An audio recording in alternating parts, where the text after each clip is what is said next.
অবৈধ সম্পদ অর্জনের অভিযোগে সাবেক খাদ্যমন্ত্রী কামরুল ইসলাম ও তার স্ত্রীর বিরুদ্ধে মামলা করেছে দুদক।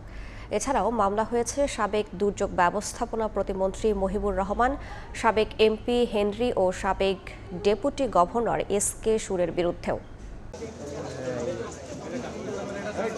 প্রায় ৬.৫ কোটি টাকা জ্ঞাত আয় বহির্ভূত সম্পদ অর্জনের অভিযোগে সাবেক খাদ্যমন্ত্রী অ্যাডভোকেট কামরুল ইসলামের বিরুদ্ধে মামলা করেছে দুদক। একই অভিযোগে মামলা হয়েছে তার স্ত্রীর নামেও। ৬,২৯,০০,০০০ টাকারও বেশি জ্ঞাত আয়ের উৎসের সাথে সম্পদ অর্জন করার অপরাধে এবং উক্ত সম্পদ স্থানান্তর, রূপান্তর, হস্তান্তর সহ ১৫টি ব্যাংক হিসাবে ২১,১৮,০০,০০০ টাকারও বেশি টাকা অস্বাভাবিক লেনদেনের অভিযোগে দুর্নীতি দমন কমিশন আইন ২০০৪-এর ২৭(১), মানি লন্ডারিং প্রতিরোধ আইন ২০১২-এর ৪-২, ৪-৩ এবং দুর্নীতি প্রতিরোধ আইন ১৯৪৭-এর ৫-২ ধারায় এটি মামলা রুজু করা হয়েছে।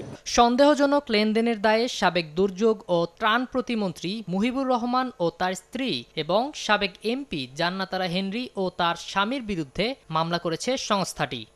অভিযোগ সংশ্লিষ্ট জনাব ফাতেমা আক্তার, স্বামী মোহাম্মদ মুহিবুর রহমান, সাবেক প্রতিমন্ত্রীর বিরুদ্ধে অসাধু উপায়ে জ্ঞাত আয়ের উৎসের সাথে অসঙ্গতিপূর্ণ ৩,৯২,৭৫২ টাকার সম্পদের মালিকানা অর্জন ও দখলে রাখা, দুর্নীতি দমন কমিশন আইন ২০০৪-এর ২৭(১), মানি লন্ডারিং প্রতিরোধ আইন ২০১২-এর ৪-২ এবং ৪-৩ ধারা, দণ্ডবিধি ১০৯ ধারায় আরও একটি মামলা রুজু করা হয়েছে। এছাড়া জ্ঞাত আয় বহির্ভূত সম্পদ অর্জনের অভিযোগে বাংলাদেশ ব্যাংকের সাবেক ডেপুটি গভর্নর এস.কে. সুর, তার স্ত্রী ও মেয়ের বিরুদ্ধেও মামলা করেছে দুর্নীতি দমন কমিশন। তাদের প্রতি দুর্নীতি দমন কমিশন আইন ২০০৪। সাখাওয়াত হোসেন শাহ, সময় সংবাদ, ঢাকা।